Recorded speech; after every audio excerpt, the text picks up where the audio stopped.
Hey, how's it going? This is Ricardo, and in this video I'll show you how to remove the rear-facing camera from a Dell Latitude 12 version 7275. If you're looking for parts for this laptop, go to our website and use this coupon for a 5% off discount.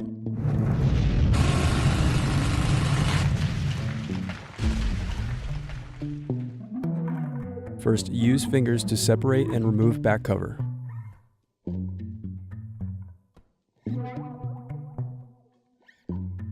Now remove battery screws. Then disconnect and remove battery. Next, disconnect camera. Now unscrew and remove camera. Thanks for watching. Don't forget to like and subscribe if you enjoyed this video. And if you need more, check out this playlist to watch other tutorials for your laptop. You can also click here to find parts for your laptop at partspeople.com.